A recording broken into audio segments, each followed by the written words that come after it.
Bonjour, je suis le docteur Olivier Marbeuf. Nous sommes aujourd'hui en mars 2016, c'est-à-dire 2 ans après la création de l'unité expérimentale Alice Rivière que j'ai développée avec mon équipe autour de la maladie de Huntington. Si je souhaite intervenir aujourd'hui, c'est pour revenir sur l'événement fondateur de cette unité, qui est ma rencontre avec la patiente Alice Rivière, qui à l'époque avait très mal vécu l'annonce de mon diagnostic, et l'avait fait savoir. Par la suite, j'avais également rencontré sa sœur, qui elle m'avait littéralement interpellé. Elle m'avait dit, mais dites que vous ne savez pas. Osez dire que vous ne savez pas.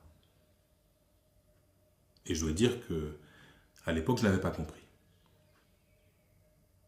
Si je reviens aujourd'hui sur cet épisode particulier, c'est que j'ai reçu, il y a une semaine de cela, une lettre importante, d'une Madame Christine, une personne que je ne connaissais pas. Je souhaite partager cette lettre avec vous et les propositions qu'elle contient.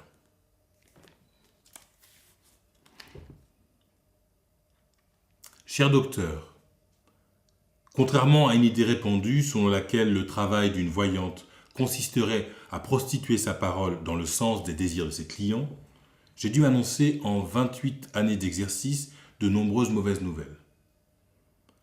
C'est à ce titre et à ce titre seulement que je m'autorise à vous écrire aujourd'hui. Car la parole qui sort de ma bouche quand elle vient contredire les espoirs de ceux qui me consultent résonne pour eux comme une malédiction. Rien de bien différent que ce verdict qui sort de la vôtre et fait basculer leur existence dans un avenir impensé et impensable lorsqu'ils apprennent qu'ils sont atteints de la maladie de Huntington. Qu'ils se dérobent, m'agressent ou vous agressent, enragent ou s'effondrent, mes clients comme vos patients doivent repartir avec une perspective de vie future irrémédiablement transformée par les mots qu'ils auront entendus. En cela, mon travail ressemble au vôtre. Je devine que l'idée vous déplaît. Je vais devoir être plus précise. Non, je n'annonce jamais aucun trouble moteur, cognitif ou psychiatrique à venir, de ceux que vous devez décrire à vos patients, en leur expliquant qu'ils surgiront les uns après les autres, s'aggraveront toujours davantage pour les priver un jour de leur autonomie. Mais je dois révéler que leurs projets les plus chers ne sont pas des plans à bâtir, mais des chimères à brûler. Ce que je leur dis à ce moment-là est totalement insupportable, car l'existence présente est indissociable de ce futur fantasmé. Ils n'ont à ce moment-là absolument aucune autre ressource pour se projeter dans un devenir. J'ajouterai que mon travail est semblable au vôtre à cause de la place que nous occupons devant eux, lorsque nous devons confirmer ce qu'ils redoutent. C'est celle d'être préservés personnellement du séisme tout en étant des spectateurs assis au premier rang de leur débâcle. Comment peuvent-ils s'arranger de la violence de notre distance émotionnelle, conjuguée avec notre intimité? Comment peuvent-ils nous percevoir autrement que, même l'espace d'un instant, comme des bourreaux?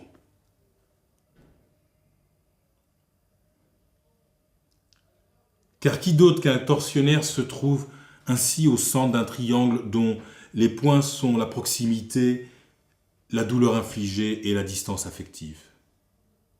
Vous me répondrez que nous ne sommes pas des bourreaux, car nous ne voulons pas leur infliger de souffrance et encore moins l'utiliser à des fins quelconques.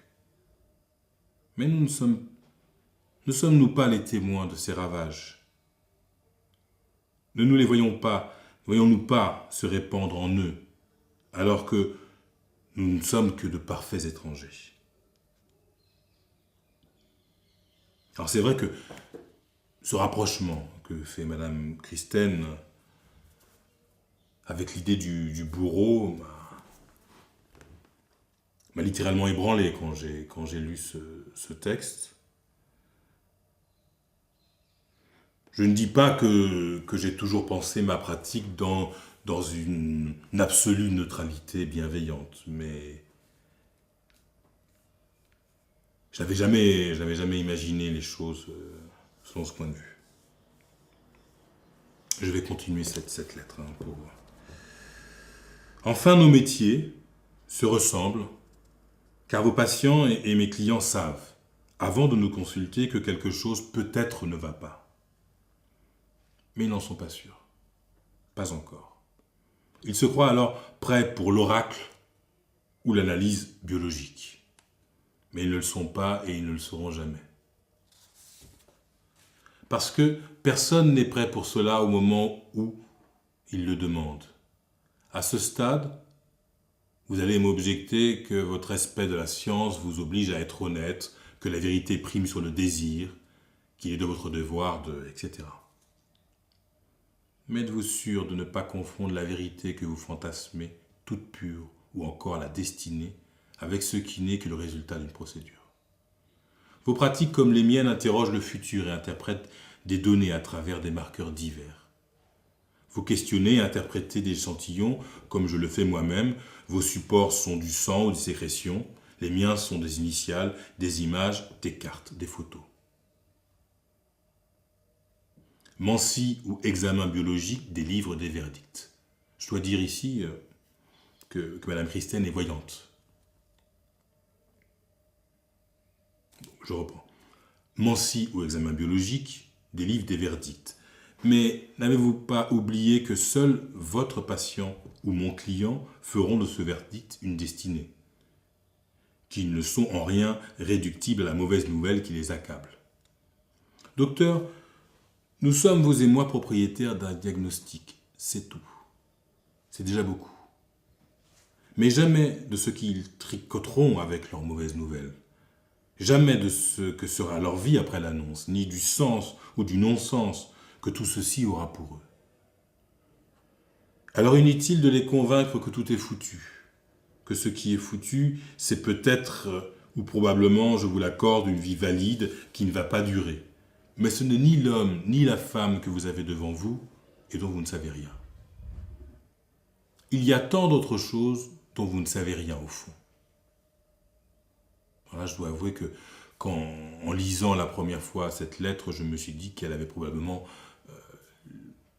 vu ma première capsule et que cette lettre était en quelque sorte une réponse. Rien de ce que la science découvrira demain et qui les sauvera, mais rien non plus de cette marche loupée dans l'escalier qui, la semaine prochaine, leur brisera le cou avant que la maladie ne les détruise. Vous ne savez rien au fond du pouvoir hautement révolutionnaire des catastrophes. Vous ne savez rien au fond du pouvoir hautement révolutionnaire des catastrophes. Il y a 25 ans, j'ai connu un homme qui venait d'apprendre que le sida ne lui laisserait que 5 années à vivre. Il quitta sa femme, vécut en couple avec l'homme qu'il aimait, abandonna son travail pour jouer du piano. Il vit encore aujourd'hui et enseigne la musique depuis 10 ans. Ce que vous savez de vos patients, c'est qu'ils seront très probablement malades, très malades. Mais pourquoi ne pas leur rappeler que vous ne savez pas de quoi les patients non atteints de la maladie vont mourir? Que ne pas être atteint aujourd'hui de la maladie n'est pas une personne demain d'une maladie de Charcot, ni non plus de la rencontre avec un poids lourd rempli de gasoil qui grillera le stop au mauvais moment. Pourquoi ne pas leur dire aussi que la perte de mémoire, d'équilibre, de force, que l'abominable incontinence font partie de la vie des êtres humains et que la grande majorité des vies, la vôtre et la mienne incluse, risquent de se terminer assez mal? Que s'il vous appartient de leur annoncer qu'ils vont traverser tout cela, ne reste qu'une hypothèse. Et qu'ici ils devaient passer par cette épreuve, ils pourront aussi en faire quelque chose qui ne vous regarde pas. Quelque chose sur lequel vous n'aurez aucun contrôle et qui commence aujourd'hui, après vous. Docteur, je terminerai ma lettre en vous disant qu'annoncer une très mauvaise nouvelle ne doit jamais correspondre à tracer une ligne blanche entre le monde des damnés, porteurs de la maladie, et celui des élus qui en seraient exempts. Car l'enfer et le paradis sont dans cette vie des lieux réversibles, émouvants, par lesquels nous nous transformons perpétuellement, passant de l'un à l'autre au gré des liens que nous tissons, des deuils que nous réalisons, des libertés que nous gagnons. Elle termine avec ces mots. Seul le mouvement est éternel. Voilà. Alors je dois dire que j'ai été étonné de recevoir cette lettre et même troublé. Je l'ai relue à plusieurs reprises, et là encore, en vous la lisant aujourd'hui, elle me touche profondément. D'une certaine mesure, cette lettre, c'est une lettre qui offre des propositions. Et au début, je n'étais pas sûr d'être capable de les recevoir. Aujourd'hui, j'ai envie, avec mon équipe, d'aller plus loin, d'élargir peut-être, élargir sûrement la communauté de ceux qui vont travailler avec nous autour de la Mali d'Huntington. Alors évidemment, j'en ai pas encore parlé, pour être tout à fait sincère, avec mon équipe, et encore moins avec mes collègues.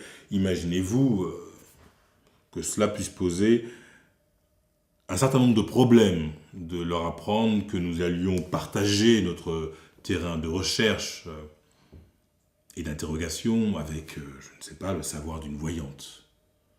Mettre sur le même plan l'oracle et l'analyse biologique n'est pas sans risque, vous pouvez l'imaginer tout à fait.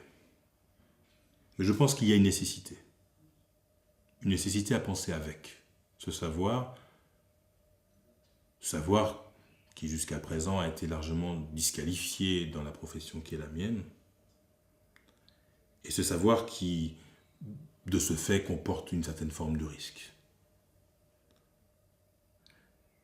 Mais ces années nous ont conduits sur des terrains tout à fait passionnants, relativement inattendus, et la lettre de Madame Christen, en quelque sorte, nous propose d'aller plus loin.